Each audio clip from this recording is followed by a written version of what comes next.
In this video, when we use the term system, we're not referring to any particular political, cultural, or religious system.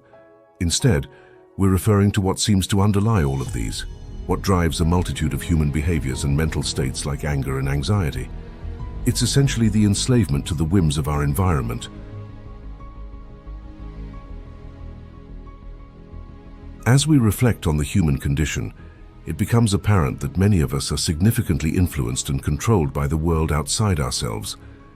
Our happiness often hinges on getting what we desire from this external world, and conversely, we experience sadness when it takes things away from us. The approval and disapproval of others affect us profoundly. Praise uplifts us, while dislike makes us miserable. Interestingly, the more we desire something, the more we're willing to sacrifice to obtain it. Conversely, the more we oppose something, the higher price we're willing to pay to avoid it. These cycles of desire, aversion, love, hate, like, and dislike leave us in a perpetual state of fear, making us susceptible to manipulation through shaming, blaming, and the allure of external entities like large corporations, political parties, and cults, all seeking something from us.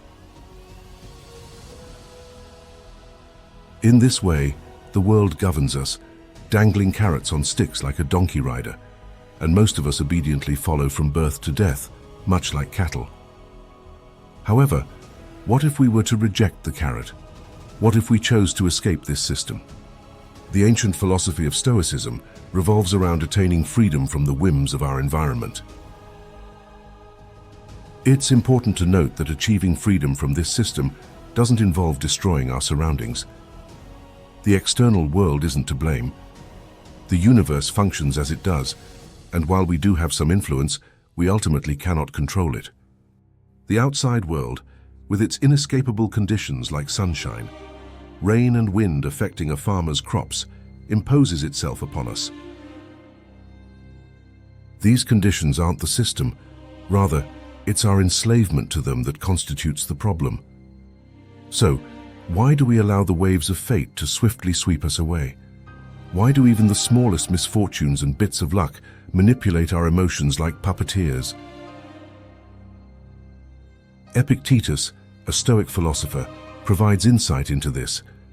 Men are disturbed not by things, but by the principles and notions they form concerning things. For instance, death isn't inherently terrible, as evidenced by Socrates' perspective. The terror lies in our perception of death as something terrible. Hence, when we face hindrances, disturbance, or grief, we should attribute it not to others but to ourselves, to our own principles. The system operates as long as we feed into it. The more we attribute tragedy and fortune to what's natural and beyond our control, the more our emotional state is determined by chance. Fortunately, Stoicism offers us invaluable wisdom to break free from this system. Here are 7 Stoic principles that can guide us in replacing a highly vulnerable, erratic, and tumultuous way of living with a peaceful and liberated existence. Before we begin, please do verify if you're subscribed. And as usual, don't be weak. Stay until the end. Don't miss the chance to master your emotions. Grab the self-knowledge ebook now. Click the link in the first pinned comment and unlock your true potential. Number 1. Maintaining cheerfulness, regardless of circumstances. How much time have we wasted hoping for favorable outcomes and dreading the arrival of unfortunate events? How many hours have we spent in tears because the future unfolded differently than we had envisioned? Humanity has become adept at grappling with fate and consequently enduring the inevitable pain it brings. Our resistance to uncertainty has become a lucrative industry, and our fear of adversity provides an opportunity for exploitation. Many attempt to sell us promises for the future, offering illusions of safety, protection for ourselves and our loved ones, and guarantees of avoiding unpleasant experiences. As slaves to our preferences and aversions, we try to outsmart fate by manipulating our surroundings to ward off misfortune. However, we cannot lock every door in the vast mansion of life, nor can we patrol every street and alley of reality. Despite investing substantial time, effort, and money in protective measures, fate always prevails. Therefore, true escape from the system lies in accepting whatever comes our way, instead of paying a hefty price to futilely resist the inevitable. By embracing this perspective, we are less likely to allow others to capitalize on our fears, and will experience less disturbance when adversity strikes. Seneca eloquently stated, "Why then should we be angry? Why should we lament? We are prepared for our fate. Let nature deal as she will with her own bodies. Let us be cheerful whatever befalls, and stoutly reflect that it is not anything of our own that perishes." Number 2, diminishing concern for reputation. Stoics view reputation as a preferred indifferent. It's pleasant to possess, but not essential for happiness.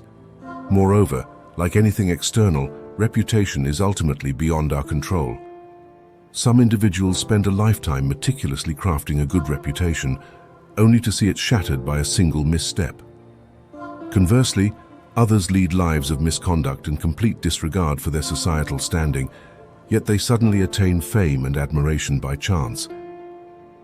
The conclusion is clear: reputation is as capricious as the wind. The more we value our standing, the more we become reliant on the opinions of others, which are inherently unpredictable.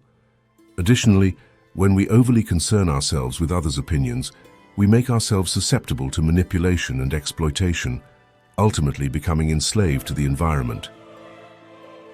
Epictetus argued that our desire for a good reputation should not hinder our mental well-being. If necessary, we should be willing to accept things like shame, blame, exclusion, and ridicule, if doing so allows us to attain tranquility and freedom. These latter states are within our control, and thus unaffected by and independent of the opinions and judgments of others. Number 3, developing the skill of endurance. Most of the time, when we find ourselves in an undesirable situation, our immediate inclination is to seek a quick escape. However, this is not always possible. Consequently, we often resort to complaining, lamenting, and feeling miserable, believing that we are entitled to a better circumstance. In truth, we are not fundamentally entitled to anything, and many times, the best approach to handling a situation is to endure it. How often have we strayed from our chosen path, betrayed our moral compass, or compromised our values simply because we were averse to enduring pain? Pain wields great power, compelling good people to engage in unethical behavior or refrain from performing virtuous deeds. Pain remains a tool for control, and in our endeavor to evade it, we inadvertently fall into the trap set by those attempting to exert control over us. Thus, we become willing to trade our freedom for a little respite from pain and discomfort. If enduring painful situations proves to be challenging, we can turn to the wisdom of Marcus Aurelius. His meditations teach us that endurance isn't necessarily negative. Endurance can serve a purpose, offering something beneficial to us, even if its consequence might be death. In his words, everything that happens is either endurable or not. If it's endurable, then endure it. Stop complaining. If it's unendurable, then stop complaining. Your destruction will mean its end as well. Just remember, you can endure anything your mind can make endurable by treating it as in your interest to do so, in your interest or in your nature. This approach can be likened to Albert Camus' interpretation of the Greek mythological figure Sisyphus. The gods condemned Sisyphus to eternally push a rock uphill. His path to liberation lay in fully embracing his fate, such that his punishment ceased to be punitive. Number 4, letting go of people. Strong attachments to individuals can have profound and often detrimental consequences. These attachments can lead us to a point where the fear of losing the person we're attached to starts dictating our lives, compelling us to make desperate moves to avoid the inevitable separation. The love story between Padme and Anakin in the Star Wars prequels vividly illustrates the dangers of unhealthy attachments, showcasing how they invite dark forces to manipulate and enslave us. Palpatine effectively exploits Anakin's fear of losing Padme, resulting in dire consequences. Had Anakin approached love differently, not in a suffocating, fearful, and possessive manner, but based on freedom, trust, and detachment, the dark side would have been powerless over him. Epictetus offers stern but potent advice concerning attachment to things we hold dear, suggesting that we should view them as they truly are, destined to break or perish. He advises us to remind ourselves that our fondness extends to general categories, not specific instances. For example, if we love a ceramic cup, we should understand that it's our fondness for ceramic cups in general. This way, if it breaks, we won't be unduly disturbed. Likewise, if we kiss our child or spouse, we should perceive them as human beings, so we won't be devastated if they were to pass away. Number 5. Letting go of material possessions. The societal rat race, where people invest countless hours in jobs they despise and endure exhaustive routines, is driven by the relentless pursuit of material possessions. Society conditions us to believe that happiness is conditional, hinging on various external circumstances such as a specific income, social status, a particular group of friends, or a house in the suburbs. As long as we lack these, we're made to believe we cannot be happy. However, we need to question the worthiness of these pursuits. These pursuits primarily fall under the domain where fate and fortune hold sway. Engaging in this pursuit is akin to wrestling with forces we can never truly overcome.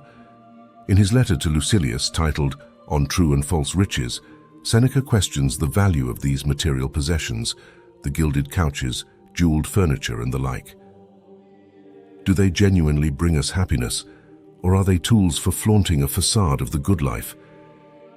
Seneca argues that our happiness should not be contingent on anything external, whether it's riches like gold and silver, or even the most basic necessities like water and porridge. This perspective renders us independent of external circumstances, regardless of how trivial. Seneca further contends that true freedom is enjoyed not by the person slightly influenced by fortune, but by the individual over whom fortune holds no power whatsoever. He refers to the words of his teacher Attalus, emphasizing that dwelling on these ideas allows us to strive not merely to appear happy, but to genuinely be happy, finding contentment within ourselves rather than seeking validation from others. Number 6.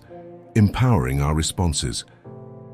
When faced with provocation, insults, or any attempts to offend, our instinctive reaction often leans towards anger and hostility. In this way, the system grants others the power to make us feel bad, allowing their behavior to influence our own actions. This inadvertently ties our happiness to the actions of others. Individuals displaying unpleasant traits such as being obnoxious, toxic, narcissistic, or psychopathic can infiltrate our lives, much like persistent rain clouds hoping to shower us with their malice, aiming to make us suffer. However, we possess a crucial choice, as Viktor Frankl noted. Between stimulus and response, there is a space. In that space is our power to choose our response. In our response lies our growth and our freedom. If we respond to these individuals with anger, fear, or hostility, we essentially hand over the key to our emotional well-being. Conversely, choosing to be indifferent to them prevents them from infiltrating our hearts and minds, merely polluting the space around us. By making this choice, we safeguard our freedom and inner tranquility. The lesson here is clear. We are only slaves if we choose to be or fail to realize that we have the power to choose freedom. Number 7. Embracing mortality. Some argue that the fundamental root of all fears is the fear of death. Similarly to the fear of pain, the fear of death can significantly shape our way of life. The Stoics contend that a virtuous life holds greater significance than a long life. While we have no control over the length of our life, we do possess agency over the quality of the life we lead. Fearing death might lead us to exist merely to avoid it, rather than truly living and making life exceptional. This fear prompts us to constantly evade even the slightest hint of danger and seek circumstances that provide an illusion of safety, turning us into anxious sheep following any shepherd promising another day of light. However, no shepherd can save us from life's inevitable consequence, the disintegration of our perceived selves and the return of our physical bodies to nature. Fearing death is futile and worse, dangerous, potentially preventing us from living courageously and virtuously. Marcus Aurelius argues that death too is a natural occurrence, akin to growth, maturity, or the first grey hair. Everything comes into existence, passes away, and transitions. A thoughtful person should anticipate death not with indifference, impatience, or disdain, but by acknowledging it as one of life's inevitable events. In the same way, we anticipate a child's emergence from its mother's womb. We should await the hour when our soul will emerge from its earthly vessel.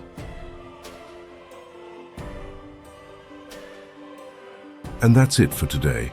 I really hope you liked this video. Please be sure to check out the ebook here in the pinned comment. I guarantee you will like it.